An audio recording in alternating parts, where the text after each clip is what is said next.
नमस्कार प्यारे साथियों, नानक क्लासेज के यूट्यूब चैनल पे आपका स्वागत है। रात 9 बजे की इस क्लास में सभी को सबसे पहले गुड इवनिंग।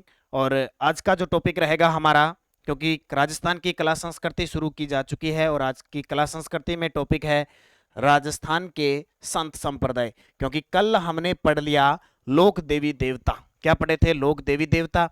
सबसे पहले जब हम शुरू करते हैं तो अपने इष्ट देवता लोक देवी देवताओं को पूजते हैं। उसके बाद में हमारे जो संत होते हैं, संत महात्मा, उनको पूछते हैं। तो उसी कड़ी में हमारा दूसरा टॉपिक है आज का संत संप्रदाय। और आप सभी को बता देता हूं, नानक क्लासेज ऐप में जो हमारी टेस्ट सीरीज चल रही है, कौन सी, सबसे पहले मैं आपको बताता हूं, क्योंकि बहुत सारे विद्यार्थियों को इस बात का पता नहीं हो पाता है कि कौन सी टेस्ट सीरीज है और कौन सी नहीं है। ये देखिए, राजस्थान अध्ययन की टेस्ट सीरीज, ये टेस्ट सीरीज है अपनी। ठीक है, ये टेस्ट सीरीज है राजस्थान का भूगोल, इतिहास, कला, संस्कृति और राजनीतिक। इसका नाम है राजस्थान सामान्य अध्ययन। और किसके अंदर? नानक क्लासेज ऐप के अंदर। वीडियो के डिस्क्रिप्शन में लिंक है, या गूगल प्ले स्टोर पे जाके जिसने अब तक डाउनलोड नहीं किया नानक क्लासेज ऐप, वो करें और फायदा उठाएं इसका। एक 1 ईयर आपकी वैलिडिटी रहनी है, यानी 31 दिसंबर 2023 तक इसके अंदर टेस्ट मिलेंगे हर रोज शाम 6 बजे। कब? हर रोज शाम 6 बजे टेस्ट मिलता है और शाम को 9 बजे यूट्यूब पर इसकी आपको व्याख्या मिल जाती है। इसका चार्ज है सिर्फ 200 रुपये, यानी 200 रुपये में आपको दुनिया जान की जीके मिलेगी। एक टेस्ट सीरीज पूरी हुई, दूसरी स्टार्ट, एक सीरीज पूरी हुई, दूसरी स्टार्ट, और लगातार आपको ये क्लास दी जा रही है। तो स्टार्ट करें आज का टॉपिक, राजस्थान की संत व संप्रदाय। नाम सुना है ना, संत महात्माओं का। अलग अलग संत हुए अपने राजस्थान के इतिहास में। उन सब संतों की चर्चा करेंगे, एक एक चुन चुन के, मुख्य तथ्य के साथ, अच्छे लेसन के साथ। तो एक बार शेयर कर दो सारे विद्यार्थी। देखो पहला प्रश्न, संत जाम्बोजी का जन्म स्थल कौन से जिले में है? जब भी हम संत संप्रदाय की बात करते हैं, जाम्बोजी की चर्चा जरूर करते हैं। तो संत जाम्बोजी का जो जन्म हुआ था वो पीपासर। और पीपासर कहाँ पे है? नागौर के अंदर। कहाँ पे है? नागौर के अंदर पीपासर है, इनका जन्म हुआ था। अब साथ साथ में कुछ चीजें एक्स्ट्रा भी पढ़ेंगे। सबसे पहले देखिए, जाम्बोजी का जन्म पीपासर नागौर में हुआ। पीपासर नागौर में हुआ, ये प्रश्न बहुत बार आता है। और आपसे पूछे कि इनका जन्म जो हुआ था वो किस महीने में हुआ था? भाद्रपद कृष्ण अष्टमी को हुआ था। पिता कौन थे इनके? पिता, जो जाम्बोजी के पिता माता, आपको ये सारी चीजें याद रखनी है क्योंकि क्वेश्चन आता ही आता है। पिता माता हंसा देवी और पिता लोहट जी। लिख लो, पिता लोहट जी और माता हंसाबाई। हंसाबाई के नाम पे बहुत सारे स्कूल बने हुए हैं ना, हंसा देवी या हंसाबाई। गुरु गोरखनाथ थे, गुरु गोरखनाथ जी इनके गुरु थे। गोरखनाथ जी गुरु थे। नियम कितने दिए? 29। कितने नियम दिए? 29 नियम दिए। और कौन सा पंथ चलाया था? बिश्नोई संप्रदाय चलाया था। समाधि इनकी मुकाम नोखा बीकानेर के अंदर है। और बड़ा मेला लगता है यहाँ पे, फाल्गुन और अश्विन महीने में जाते हैं। इस संप्रदाय के जो अनुयायी है, एक विशाल मेला भरता है। समाधि मुकाम बीकानेर। समकालीन दिल्ली शासक कौन थे? सिकंदर लोधी। और सिकंदर लोधी को इन्होंने गो हत्या पर प्रतिबंध लगाने के लिए कहा था। और उन्होंने यह पूछे कि जाम्बोजी के कहने पर दिल्ली सल्तनत के शासक थे सिकंदर लोधी, उन्होंने गो हत्या पर रोक लगाई थी। पंथ पूछे तो बिश्नोई संप्रदाय। कई बार तो एग्जामिनर बड़ा आसान सा प्रश्न पूछ लेता है कि बिश्नोई पंथ में कितने नियम होते हैं? 29। इसके प्रवर्तक कौन है? संत जाम्बोजी। और संत जाम्बोजी, जाम्बा एक पुष्कर की तरह पवित्र तालाब है इनका। जाम्बा जोधपुर के अंदर पवित्र तालाब है, पुष्कर की तरह। ठीक है, ये ध्यान रखना। मुकाम क्यों प्रसिद्ध है? यहाँ समाधि है इनकी। और 2 महीनों में मेला लगते हैं, एक तो फाल्गुन महीना और एक अश्विन महीना। ये 2 प्रमुख मेले हैं, बाकी मेले लगते लगते हैं। लालासर क्यों प्रसिद्ध है? तो लालासर में इन्हें निर्वाण प्राप्त हुआ था, मोक्ष प्राप्त हुआ था। ठीक है, ये चीजें आपको याद रखनी है।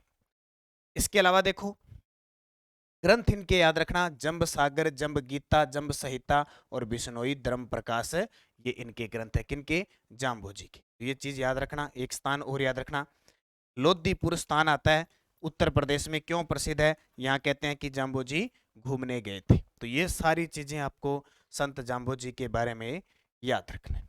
इन्हें किसका अवतार माना जाता है? विष्णु का अवतार माना जाता है। विष्णु का अवतार मानते हैं बिश्नोई संप्रदाय के अनुयायी। ये क्लियर हो गया कि संत जाम्बोजी का जन्म कहाँ हुआ? पीपासर नागौर में। ये देखो लोदीपुर यूपी में ये घूमने के लिए गए थे। लालासर में निर्माण प्राप्त हुआ, मुकाम में इनकी समाधि है। और रोट्टू, रोट्टू सुना है ना, कंजर्वेशन रिजर्व है राजस्थान के अंदर। रोट्टू नागौर में इन्होंने खेजड़ी का बाग लगाया था। खेजड़ी का बाग, ये आपको याद रखना है। और एक और ताजा बता देता हूँ, बीकानेर के अंदर पशु चिकित्सालय विश्वविद्यालय है, उसका नाम जल्द ही गुरु जम्बेश्वर के नाम पे रखा जाएगा। और एक गुरु जम्बेश्वर इंदिरा गांधी पर लिफ्ट नहर भी है, वो भी आपको याद रखनी है। दूसरा प्रश्न देखो, मीरा ने अपना अंतिम समय कहाँ बिताया था? मीरा भक्त कवित्री, मीरा सगुण भक्ति धारा की थी, ठीक है। मीरा ने अपना अंतिम समय कहाँ बिताया? द्वारका। वैसे सही शुद्ध शब्द होता है द्वारका होता है, ठीक है, द्वारिका नहीं होता, द्वारका होता है। द्वारका कहाँ पे? गुजरात में। अंतिम समय उन्होंने यहाँ बिताया था। कई बार ऑप्शन में द्वारका नहीं होता, तो द्वारका नहीं है तो उसके पहले वृंदावन उत्तर प्रदेश में। इससे पहले मीराबाई कहाँ रही थी? वृंदावन में, ठीक है। मेड़ता नागौर में इनका जीवन बीता था। चित्तौड़गढ़ में इनकी मंदिर बना हुआ है। अब मीरा के बारे में आपको याद रखना, क्योंकि भक्त कवित्री मीरा संत संप्रदाय से संबंधित क्वेश्चन आता ही आता है। सबसे पहले आपको याद रखना, मीरा का जन्म हुआ था कुड़की के अंदर।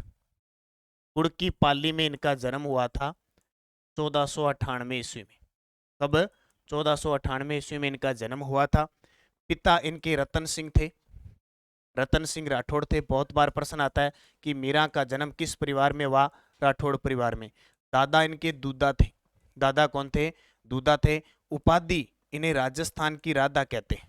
राजस्थान की राधा कहते हैं। राजस्थान की राधा किसको कहते हैं? मीराबाई को। बचपन का नाम था इनका पेमल। बचपन का नाम क्या था? पेमल। पति इनके भोजराज थे। कौन? भोजराज। शादी के 7 वर्ष बाद भोजराज जी का निधन हो गया था। ये राणा सांगा के ज्येष्ठ पुत्र थे। और उसके बाद में मीरा ने सब कुछ त्याग दिया और भक्ति भावना में भगवान श्री कृष्ण की आराधना करने लगे, उन्हें अपना पति मानने लगे, ईश्वर माना। और लास्ट द्वारका में जाके मूर्ति में विलीन हो गई थी। संप्रदाय पूछे तो इन्होंने चलाया था दास दासी संप्रदाय। दास दासी संप्रदाय चलाया था, दास दासी संप्रदाय। और जो कॉलेज लेक्चरर के विद्यार्थी हैं जो तैयारी कर रहे हैं, उनके लिए खुशखबरी है कि शाम 4 बजे की जो क्लास है वो अपनी स्टार्ट हो चुकी है।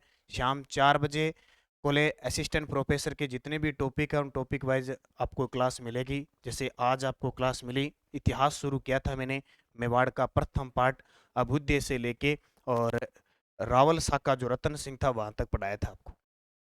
वागड़, अब देखो एक नाम आ गया मीरा को, तो वागड़ की मीरा किसको कहते हैं? गौरी बाई को। किसको कहते हैं? गौरी बाई को वागड़ की मीरा कहते हैं। और राजस्थान की दूसरी मीरा किसे कहते हैं? ये आपके लिए क्वेश्चन है, आगे आपके लिए क्वेश्चन आएगा। मुझे कमेंट में जवाब देना कि राजस्थान की दूसरी मीरा किसे कहते हैं। कमेंट करके मुझे बताना, क्योंकि जस्ट 3-4 क्वेश्चन छोड़ के एक क्वेश्चन आ जाएगा, ठीक है। राजस्थान की दूसरी मीरा किसे कहते हैं? और वहां पे मैं आपको हिंट भी दे देता हूँ, हरनावा नागौर में उनका जन्म स्थान है। उनका संबंध कहाँ से है? हरनावा नागौर। मुझे कमेंट करके बताओगे। और इसके अलावा एक और याद रखना, भूरी बाई। भूरी बाई थी, ये भूरी बाई मेवाड़ क्षेत्र में निवास करते थे। इनकी खासियत, ये सगुण और निर्गुण दोनों भक्ति धारा की थी। सगुण और निर्गुण दोनों ही भक्ति धारा की। देखो निर्गुण क्या होता है? जो मूर्ति पूजा में विश्वास नहीं करता, माला वगैरह पे विश्वास नहीं करता, सिर्फ आत्मा को मानता है, कर्म पे विश्वास करता है। सगुण होता है जो मूर्ति पूजा करता है, ध्यान रखना। जैसे मीरा मूर्ति का पूजन करती थी तो मीरा सगुण भक्ति धारा की थी। बहुत सारे संत निर्गुण थे, बहुत सारे सगुण निर्गुण दोनों ही थे, और कुछ संत अकेले निर्गुण थे। तो ये आपको याद रखनी है मीराबाई के बारे में। निम्न में से कौन सा संप्रदाय हंस संप्रदाय के नाम से जाना जाता है? निम्न में से कौन सा संप्रदाय हंस संप्रदाय के नाम से जाना जाता है? तो वो है निम्बारक संप्रदाय। कौन सा? निम्बारक संप्रदाय। अब चर्चा करेंगे थोड़ी सी निम्बारक संप्रदाय पर। निम्बारक संप्रदाय को हंस संप्रदाय या सनकादि संप्रदाय भी कहते हैं। निम्बारक संप्रदाय को निम्बारक संप्रदाय, हंस संप्रदाय और सनकादि संप्रदाय कहते हैं। इसके जो प्रवर्तक थे वो निम्बारकाचार्य थे। निम्बारकाचार्य थे, ठीक है। इसके प्रवर्तक कौन थे? निम्बार्काचार्य। प्रधान पीठ है इनकी सलेमाबाद के अंदर। सलेमाबाद कहाँ पे है? अजमेर में। एक नदी का नाम सुना है आपने? सलेमाबाद से एक नदी निकलती है जिसका नाम है रूपनगढ़। रूपनगढ़ नदी के किनारे है। रूपनगढ़ नदी के किनारे कौन? सलेमाबाद। ठीक है, तो सलेमाबाद प्रधान पीठ है, प्रवर्तक निम्बार्काचार्य जिसे कहते हैं निम्बारक संप्रदाय, हंस संप्रदाय या सनकादि संप्रदाय। अगला प्रश्न देखो, भखना जी, संत दास जी, जगन्नाथ दास जी, माधव दास जी नामक संतों का संबंध निम्नलिखित में से किस संप्रदाय के साथ था? सबसे ज्यादा एक ही संप्रदाय के हैं, वो किस संप्रदाय के? दादू दयाल जी के। उत्तर क्या आ जाएगा? दादू दयाल, क्योंकि दादू दयाल जी के 152 शिष्य है जिन्हें दादू पंथ का स्तंभ कहते हैं। क्या कहते हैं? दादू पंथी स्तंभ कहते हैं। इनके सबसे ज्यादा जैसे भखना जी, संत जी, जगन्नाथ जी, माधोदास जी और भी बहुत सारे संत हैं। ठीक है, मिशिकन दास जी, गरीबदास जी, सुंदरदास जी, रज्जब जी, कितने 152 शिष्य में, और 152 शिष्यों में 52 शिष्य इनके स्तंभ कहलाते थे। ये भी ध्यान रखना। देखो, दादू पंथ, दादू पंथ की बात करें तो प्रवर्तक दादू दयाल जी। कौन थे? दादू दयाल जी प्रवर्तक थे। प्रधान पीठ पूछे तो इनकी पीठ है नरेना, या इसको कह सकते हैं नारायणा। नारायणा, और ये जयपुर के अंदर। ये इनकी लास्ट यही समय था, यही गिद्दी। उपशाखा याद रखना, इस इनकी 5-6 उपशाखाएं बताई जाती है। जैसे खालसा इनकी मुख्य थी, क्योंकि इनके पुत्र गरीबदास जी थे, उन्होंने खालसा पंथ चलाई थी और गद्दी उन्होंने संभाली थी। एक है उत्तरादे, एक है नागा सुंदरदास जी वाली, एक है विरक्त, एक है स्थानधारी और एक है निहंग। ये इनकी सारी उपशाखा थी। शिष्य, अब शिष्य तो 152 थे ही, 152 शिष्य थे। उनमें से आपको याद रखना है 152 में से 52 शिष्य 52 स्तंभ कहलाते थे। प्रश्न आया हुआ है कि टोटल शिष्यों में से 52 स्तंभ और शाखा क्या थी? तो 52 स्तंभ। अभिवादन जब एक दूसरे से करते हैं तो ये सत्य राम कह के पुकारते हैं। जैसे मान लो कोई ऐसे कहते ना, जय भीम जय भीम, राम राम राम राम, राधे कृष्णा राधे कृष्णा। ठीक है, उसी प्रकार इनके जो अनुयायी है वो कहते हैं सत्य राम, आगे वाला कहेगा सत्य राम। ठीक है, भाषा इनकी ढूंढाड़ी, ढूंढाड़ी, ढूंढाड़ी में ब्रज भाषा मिली है, इसलिए इनकी दादू दयाल की जो भाषा है सद्दुकड़ी। कौन सी? सद्दुकड़ी। तो ये याद रखना। फिर देखो, ग्रंथ याद रखना 1-2 ग्रंथ। कायाबेली, संत गुण सागर और दादू दयाल रिवाणी, तीनों ही शानदार है। ग्रंथ कायाबेली, संत गुण सागर, दादू दयाल रिवाणी। और दादू दयाल जी अकबर के पास भी जाते हैं, फतेहपुर सिकरी के अंदर। ध्यान रखना, ये भी ध्यान रखना इनके लिए। और कहते हैं कि अकबर ने जो मैगजीन दुर्ग बनवाया था अजमेर के अंदर, उसकी नींव भी दादू दयाल जी से रखवाई थी। और दादू पंथी क्या करते हैं? अपने शव को जलाते नहीं, बल्कि जंगलों में जो बराड़ी क्षेत्र है वहां छोड़ देते हैं पशु पक्षियों के खाने के लिए। ये भी ध्यान रखना। अगला प्रश्न, किस संत ने मुस्लिम आक्रमणकारी नादिर शाह के आक्रमण की पहले से भविष्यवाणी की थी? और नादिर शाह ने 1739 में आक्रमण किया था दिल्ली पे। ये देखो, भविष्यवाणी सही थी। ये थे संत चरणदास जी। संत चरणदास जी की बात मैं आपको बताऊं तो संत चरणदास जी, इनका जो चरणदासी संप्रदाय वो सगुण भी था और निर्गुण भी था। जैसे जाम्बो जी हो गए, जसनाथ जी हो गए, ये चरणदास निम्बारकाचार्य, ये सारे लगभग मान के संत वो क्या थे? निर्गुण थे। लेकिन चरणदास जी सगुण और निर्गुण दोनों ही थे। अब बात आती है चरणदास जी की। देखो, चरणदासी संप्रदाय प्रवर्तक चरणदास जी, सीधी सी बात है, चरणदास जी। इनका जन्म कहाँ हुआ था? चरणदास जी का जन्म कहाँ हुआ था? ये भी थोड़ी थोड़ी बातें याद रखना कि चरणदास जी का जन्म राजस्थान के अंदर हुआ था क्या? क्योंकि इनकी प्रधान पीठ हम कहाँ पढ़ते हैं? इनकी प्रधान पीठ पढ़ते हैं दिल्ली के अंदर। इनकी प्रधान पीठ कहाँ पढ़ते हैं? दिल्ली के अंदर पढ़ते हैं। तो इनकी जो पीठ है, इनका जन्म कहाँ हुआ था मुख्य रूप से? किसका? चरणदास जी का। तो चरणदास जी का जो जन्म हुआ था वो डेहरा अलवर के अंदर। कहाँ चरणदास जी का जन्म कहाँ हुआ था? डेहरा अलवर के अंदर हुआ था। ये प्रश्न बहुत बार आता है, डेहरा गांव अलवर के अंदर हुआ था, ये याद रखना। नियम देखो, बिश्नोई संप्रदाय में जैसे 29 नियम थे, इनके 42 नियम। कितने? इनके 42 नियम है। और प्रधान पीठ पूछे इनकी ये इंपॉर्टेंट है, वो दिल्ली के अंदर है। प्रधान पीठ दिल्ली में है। दयाबाई और सैजोबाई दो शिष्या थी। दयाबाई और सैजोबाई कौन थी? शिष्या थी। तो इनकी प्रधान पीठ कहाँ पे है? दिल्ली के अंदर है। जन्म इनका टहरा गांव अलवर के अंदर हुआ। नियम 42। प्रधान दिल्ली। दयाबाई और सैजोबाई शिष्या थी। प्रवर्तक चरणदास जी। चरणदासी संप्रदाय। राजस्थान की दूसरी मीरा कहलाने वाली रानाबाई का जन्म कहाँ हुआ? प्रश्न आ गया ना। अब कुछ विद्यार्थियों ने उसका जवाब दिया, कुछ ने नहीं दिया, कुछ का नहीं पढ़ा हुआ था, प्रश्न आ सकता है।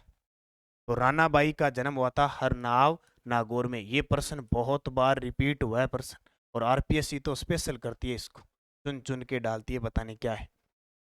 दादू पंथ में नागा साधु वर्ग वर्ग किसने प्रारंभ किया था? अब देखो, नागा, खालसा, विरक्त, निहंग, उत्तरादे, स्थानधारी, ये शाखाएं थी। उनमें से नागा साधु यानी नागा पंथ चलाया था, वो किसने चलाया? सुंदरदास जी ने। किसने चलाया?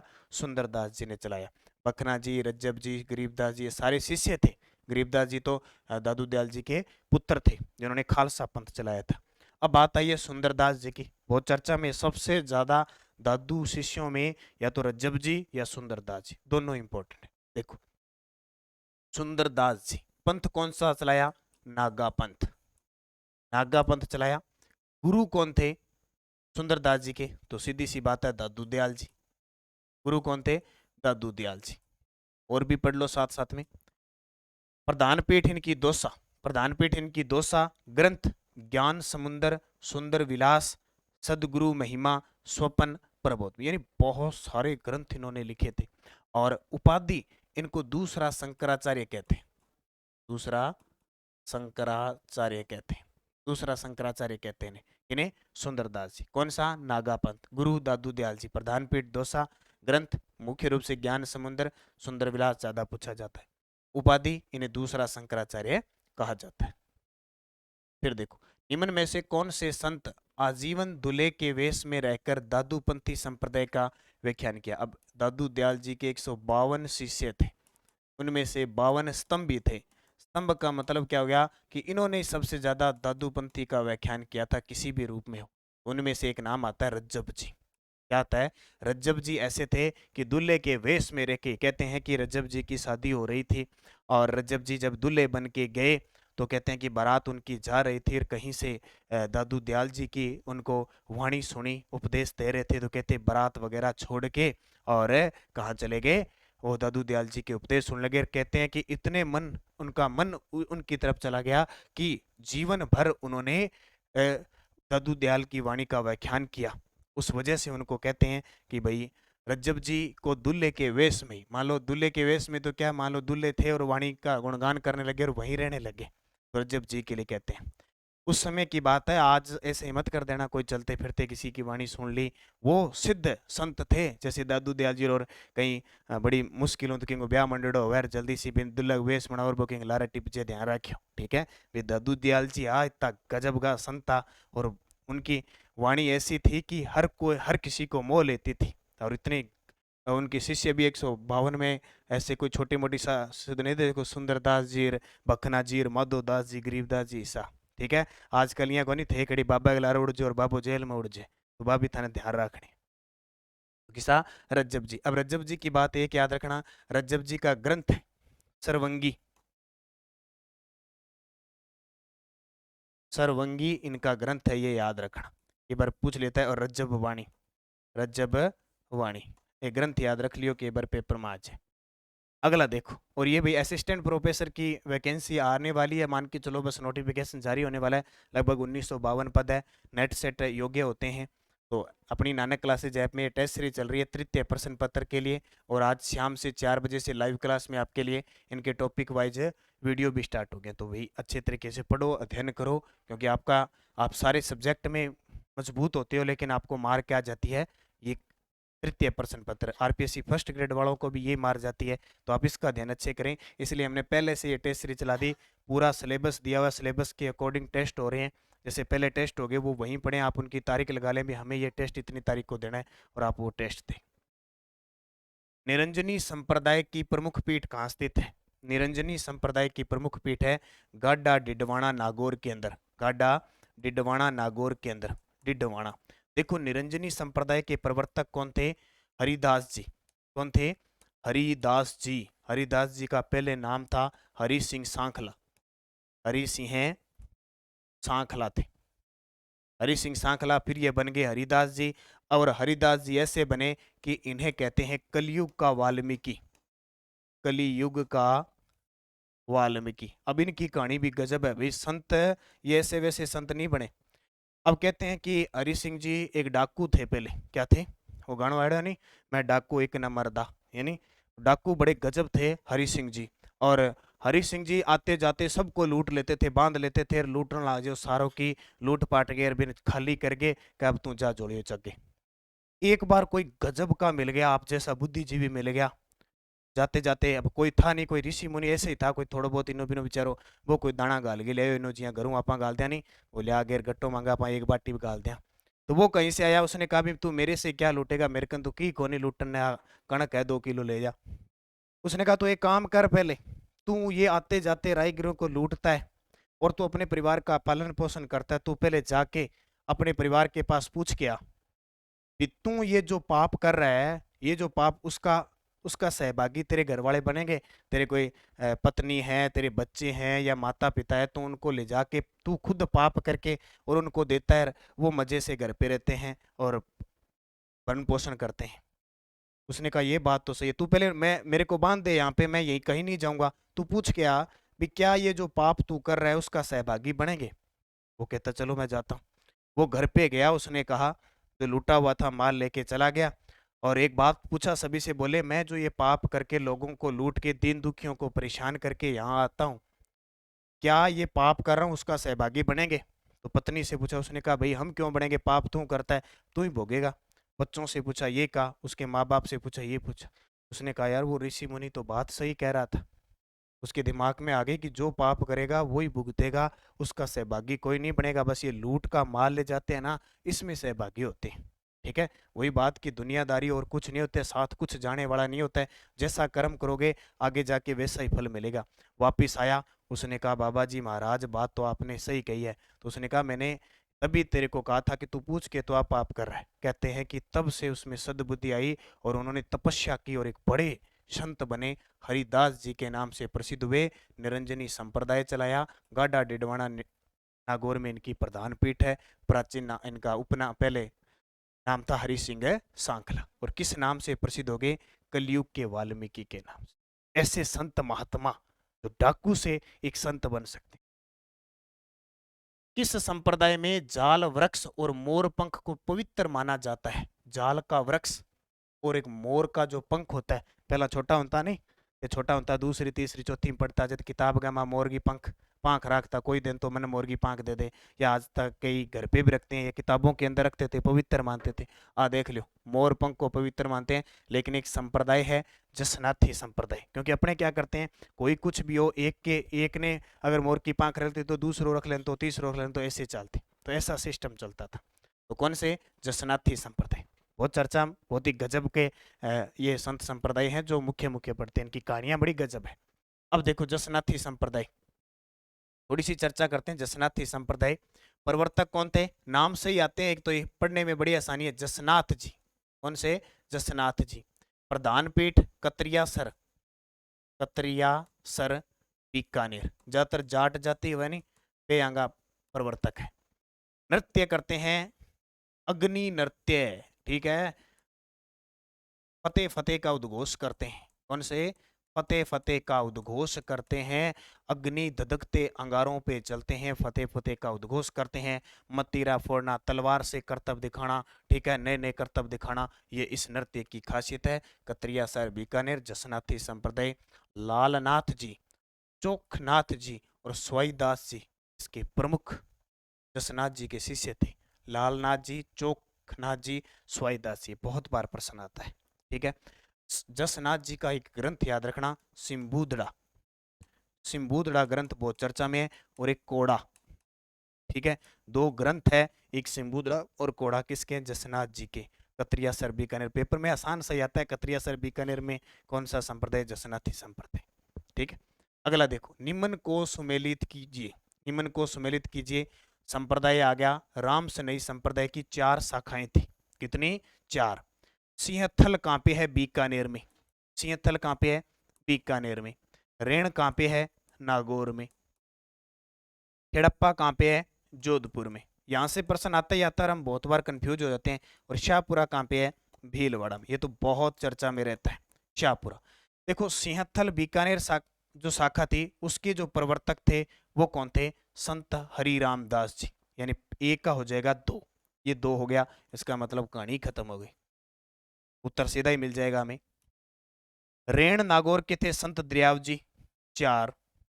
खेड़प्पा के थे संत रामदास जी। और शाहपुरा के संत चरणदास रामचरण जी, जिनका बचपन में नाम था रामकिशन। अब 4 शाखाएं हैं, 4 में से देखो सिंहथल रेण खेड़प्पा शाहपुरा, सबसे मुख्य जो शाखा है वो शाहपुरा भीलवाड़ा की है, जिसके प्रवर्तक है संत रामचरण जी। यहाँ से प्रश्न फिक्स आता है, कंफ्यूज मत होना। सिंहथल बीकानेर, रेण नागौर, खेड़प्पा जोधपुर, शाहपुरा भीलवाड़ा। सिंहथल के संत हरि रामदास जी, देखो संत हरि रामदास जी। खेड़प्पा के संत रामदास जी, इनके हरि लगा है, इनके रामदास सीधा लिखा है। सिंह हरि हम पढ़ते हैं ना, जब प्रायवाचिक पढ़ते हैं सिंह हरि, वो है। रेण दरियाव जी शाहपुरा के कौन है? रा, रामचरण जी। तो इसका उत्तर क्या हो जाएगा? 2 4 3 1। अगला देखो, और ये राजस्थान अध्ययन की टेस्ट सीरीज है भाई, जो अब तक चूक गया जिसने नहीं ली ले लेना, क्योंकि राजस्थान जिसका राजस्थान जीके मजबूत होगा और राजस्थान करंट मजबूत होगा, वो राजस्थान के एग्जामों में आगे फाइट करेगा। ये चाहे रीट का पेपर देखना कोई देखना, करंट सुबह रोज 8 बजे आती है और राजस्थान जीके 9 बजे एक क्लास आती है और 6 बजे नानक क्लासेज ऐप में टेस्ट मिल जाता है। ये पोस्टर को देख लो, ऐप को डाउनलोड कर लो और ये टेस्ट सीरीज ले लो।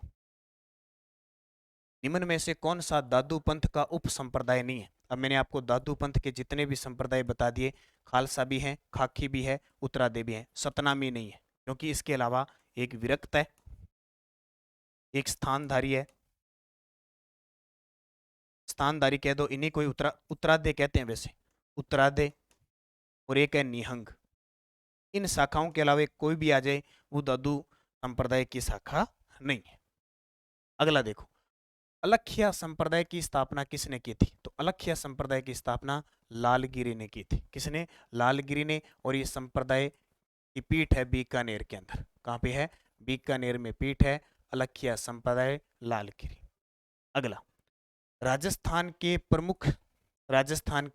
प्रमुख संत और उनके द्वारा स्थापित संप्रदायों के संबंध में कौन सा युगम सही नहीं है? अब ये प्रश्न आ गया, अब आराम से इसका जवाब दे सकते हो, दिक्कत आएगी नहीं। रामचरण जी ने राम सनई संप्रदाय चलाया, बिल्कुल। पीठ कहाँ पे? शाहपुरा में, ठीक है, जहाँ फुलडोल महोत्सव बनाया जाता है। लालगिरी जी ने चलाया अलख्या संप्रदाय। हरिदास जी ने चलाया निरंजनी संप्रदाय। संत दास जी ने चलाया गुद्दड़ संप्रदाय। अब देखो पीछे एक प्रश्न पढ़ के आए थे, अलख्या संप्रदाय किसने चलाया था? लालगिरी ने। यहाँ क्या है? लालगिरी अलख्या संप्रदाय। तो अपने आप में चारों ही सही है, 1 का 1, 2 का ए बी सी डी। तो सही उत्तर देना है, तो ए बी सी डी युग सारे युगम है सही है। अब लालदासी संप्रदाय के बारे में पढ़ लो। लालदासी संप्रदाय के प्रवर्तक थे लालदास जी, लालदास जी, ठीक है। ये पीछे क्या पढ़ा था देखो, लालगिरी जी अलख्या संप्रदाय के हैं। अपने पढ़े कौन सा संप्रदाय? लालदासी। लालदासी संप्रदाय, इनका जन्म कहाँ हुआ था? धौलीधु अलवर में। धौलीधु अलवर में इनका जन्म हुआ। प्रधान पीठ पूछे तो नगला जहाज, नगला नाम सुना है आपने, वहां इनकी प्रधान पीठ है भरतपुर के अंदर। ये प्रश्न बहुत इंपॉर्टेंट है। जाति पूछे तो इन संप्रदाय के जो लोग होते हैं मेव जाति के होते हैं। समाधि बनी हुई है शेरपुर भरतपुर में, शेरपुर भरतपुर अलवर के अंदर। और इसमें आपको बताया कि जो भी इसका अनुयायी बनना चाहता है तो पहले गधे के ऊपर काला मुंह करके और पीछे की तरफ मुंह करके शहर में घुमाया जाता है, ताकि उसमें नाम मात्र का भी घमंड न रहे। वो संप्रदाय है लालदासी संप्रदाय। और ये संप्रदाय ऐसा है कि मुस्लिम होते हुए भी हिंदू पूजन है। प्रवर्तक लालदास जी, इनका जन्म धौलीधु अलवर में, प्रधान पीठ नगला भरतपुर में, जाति मेव और समाधि शेरपुर अलवर में। अब ऐसी इतनी इतनी चीज होती है, देखो मृत्यु, जन्म, प्रधान पीठ, समाधि, तब तो अपने राजस्थान जी के तैयार नहीं होता। पढ़ लेते हैं, बहुत बार पढ़ते हैं, भूल जाते हैं। कारण कि ऐसे संप्रदाय कहे हैं, कोई ऐसे जीके हैं जो मृत्यु कहीं, अभी तो इतिहास पढ़ेंगे तब देखना, मृत्यु कहीं, समाधि कहीं, छत्री कहीं, जन्म कहीं, युद्ध कहीं, ऐसे। अगला, निम्न में से किस संप्रदाय का संबंध अग्नि नृत्य से है? तो ये तो बता दिया आपको, अग्नि नृत्य से है। जसनाती संप्रदाय फतेह फतेह का उद्घोष करते हैं। निरंजनी संप्रदाय के प्रवर्तक संत हरिदास जी का मूल नाम क्या था? कलयुग के वाल्मीकि डाकू थे जो हरि सिंह सांखला। रामकिशन रामचरण जी का नाम था। चरणदास जी का नाम रणजीत सिंह था। प्रणामी संप्रदाय के बारे में निम्न में से असत्य, और ध्यान रखना ज्यादातर मैं जो ये सोर्स उठाऊंगा वो 6 से 12 तक की जो पुस्तक है उन्हीं में से उठाऊंगा। एक मैंने टेस्ट सीरीज भी नानक क्लासेज ऐप में चला रखी है, तो अब वो भी ज्वाइन करें, वहीं से चीजें उठाऊंगा। क्योंकि आरपीएससी रे दिनेश बोर्ड पिछले कुछ एक साल से कोई भी क्वेश्चन देखना वहीं से उठा रही है, खास करके आरपीएससी। तो इस संप्रदाय में कुलजम स्वरूप ग्रंथ की पूजा की जाती है, सही है। इसकी प्रमुख पीठ पन्ना मध्य प्रदेश में है, ये भी सही है। राजस्थान में इसकी प्रधान पीठ बीकानेर में, ये गलत है। इसकी प्रधान पीठ है जयपुर के अंदर है। और इसके प्रवर्तक प्राणनाथ जी है, ये सही है। प्राणनाथ जी है, प्रधान पीठ मध्य प्रदेश में है, राजस्थान में जयपुर में है। कुलजम स्वरूप ग्रंथ की पूजा की जाती है, तो सी गलत हो जाए। मातोबाई और नानी बाई किस संत की पुत्री व शिष्या थी? तो मातोबाई और जो नानी बाई है वो किस संत की पुत्री थी? दादू दयाल जी की। इसकी दादू दयाल जी की थी। सहजोबाई और दयाबाई किसकी शिष्या थी? चरणदास जी की। पीपा जी के बारे में असत्य कथन बताओ। देखो, पीपा जी चौहान थे, खिंची चौहान थे, गागरोन क्षेत्र में थे, और एक ऐसे शासक थे पीपा जी, और अपनी शासन व्यवस्था सब कुछ त्याग के और एक संत बने थे। और देखो, इनकी गुफा बनी हुई है टोडा भीम टोंक में। इनकी छतरी बनी हुई है गागरोन झालावाड़ में। इनका मंदिर बना हुआ है समदड़ी बाड़मेर में। पीपा जी धोलिया जाट थे, ये गलत है। पीपा जी धोलिया जाट नहीं थे, पीपा जी चौहान थे। क्या थे? पीपा जी चौहान थे, ध्यान रखना। गागरोन इस क्षेत्र में रहते थे। तो छतरी गागरोन, गुफा टोडा भीम, मंदिर समदड़ी बाड़मेर। और दर्जी समुदाय इन्हें अपने आराध्य देव मानते हैं। कौन है? दर्जी समुदाय। तो ये भी इनको याद रखना। कौन? पीपा जी। लालदास जी के बारे में असत्य कथन बताओ। देखो, जन्म दोलीदू अलवर श्रावण कृष्ण पंचमी के दिन हुआ। मृत्यु नगला भरतपुर में, समाधि शेरपुर में। उपयुक्त सभी सत्य। ये सारी चीजें मैं बता के आ गया, जरूरत ही नहीं पड़ेगी। नवल संप्रदाय की पीठ जोधपुर में किसने स्थापित की थी? नवल संप्रदाय जोधपुर, नवलदास जी, सीधा सही। संप्रदाय और उनके अभिवादन के बारे में सही सुमेलित करो। देखो, संप्रदाय है और वो संप्रदाय के नए जब आपस में मिलते हैं वो कैसा अभिवादन करते हैं, तो यहां देखो, लालदास जी संप्रदाय के जो अनुयायी मिलेंगे आपस में वो कहेंगे जय राम। आपस में क्या कहेंगे? जय राम। दादू पंथी जो मिलेंगे वो आपस में कहेंगे संत राम। ठीक है, संत राम कह दो या सत्य राम, एक ही बात है, सत्य राम या संत राम। ठीक है। निष्कलंकी संप्रदाय, निष्कलंकी संप्रदाय किसका था? संत मावजी का था। इसका संत मावजी ने चलाया था निष्कलंकी संप्रदाय। वो क्या कहते थे? जय महाराज। क्या कहते थे? जय महाराज। और सर्वंगी संप्रदाय के थे वो कहते थे जय साहिब। तो उत्तर आ जाएगा 4-3-2-1। क्या आ जाएगा? 4-3-2-1। यहां देख लो, मैं लगा देता हूं 4। ठीक है। लालदास जी जय राम, दादूपंथी ये लगाते थे संत राम, निष्कलंकी वाले जय महाराज, और सर्वंगी वाले जय साहिब। तो 4-3-2-1 हो जाएगा। ये इंपॉर्टेंट है आपके लिए। अगला, किस संत को विष्णु के 10वें अवतार कलिक अवतार मानते हैं? तो संत मावजी को। ये संत मावजी जिन्होंने निष्कलंक संप्रदाय चलाया था। कौन सा? निष्कलंक संप्रदाय चलाया था। यही संत मावजी थे जिन्होंने ग्रंथ लिखा चोपड़ा। कौन सा? चोपड़ा। और ये चोपड़ा ग्रंथ क्यों चर्चा में है? क्योंकि इन्होंने इस ग्रंथ में तृतीय विश्व युद्ध की भविष्यवाणी कर रखी है। और संत मावजी ने जो डूंगरपुर के नवाटापुरा में बेणेश्वर धाम है, बेणेश्वर धाम है, उसकी स्थापना भी किसने की थी? संत मावजी ने की थी। अगला, मीराबाई के बारे में असत्य बताओ। अब मीरा के बारे में सारी बता दी। अंतिम समय गुजरात में द्वारिका के डाकोर स्थित रणछोड़ मंदिर में 1547 में कृष्ण मूर्ति में विलीन हो गई। अंतिम समय तो ये तो पढ़ते हैं ना, द्वारका में मंदिर भी याद रखना, श्री कृष्ण भगवान का रणछोड़ मंदिर में विलीन हो गई थी। मीरा निर्गुण कवित्री थी, ये गलत है, क्योंकि मीरा सगुण भक्ति की थी। सगुण का मतलब जो माला जपता है, जो मूर्ति पूजा में विश्वास करता है, मूर्ति की पूजा करता है, वो सगुण होता है। विवाह 1516 में भोजराज के साथ हुआ, सही है। जन्म कुड़की पाली में 1498 में हुआ, ये भी सही है। तो उत्तर क्या हो जाएगा? B number. अमीर जी जानी जाट थे और रूपादे के पुत्र कौन से संत थे? जसनाथ जी। मैंने कहा ना, जाट जसनाथी संप्रदाय के अन्यायी लगभग जाट होते हैं। निम्न में से कौन सा ग्रंथ मीरा द्वारा रचित नहीं है? मीरा सत्य भामानुरुसनो, ये है, बहुत बार प्रश्न भी आता है। नरसिंह मेहंदारी हुंडी, ये भी है। रुक्मणी मंगल और पदावली, ये पदावली देखो, ये प्रश्न आता है ना, दास दासी संप्रदाय चलाया था पदावली। तो ये चोपड़ा नहीं है, क्योंकि चोपड़ा किसका है? संत माव जी का। अभी बताया मैंने आपको, चोपड़ा किसका है? संत माव जी का, संत माव जी। तो ये थी आज की क्लास, इतने क्वेश्चन थे सारे। टेस्ट आपने दे दिया, व्याख्या मैंने आपको दे दी, लगभग सारे जितने भी संत थे वो कवर हो चुके हैं टोटल, जो पेपर में आते हैं खास करके। नानक क्लासेज ऐप में फर्स्ट ग्रेड की टेस्ट सीरीज चल रही है, असिस्टेंट प्रोफेसर की चल रही है, सेकंड ग्रेड की चल रही है, करंट अफेयर्स की टेस्ट सीरीज है, एसआई की टेस्ट सीरीज है। बहुत सारे विद्यार्थियों ने पहला टेस्ट दे दिया, आप भी इसका मौका, जो एसआई की स्पेशल तैयारी कर रहे हैं, टॉपिक वाइज टेस्ट मिल रहा है, और ये राजस्थान अध्ययन की टेस्ट सीरीज है अपनी। और अगर आप नानक क्लासेज के वीआईपी मेंबर बनना चाहते हो तो 1000 रुपये की ये मेंबरशिप है। अगर आप लेते हो तो 365 दिन, यानी पूरे 1 साल आपको नानक क्लासेज ऐप में जितनी भी टेस्ट सीरीज चल रही है सब फ्री।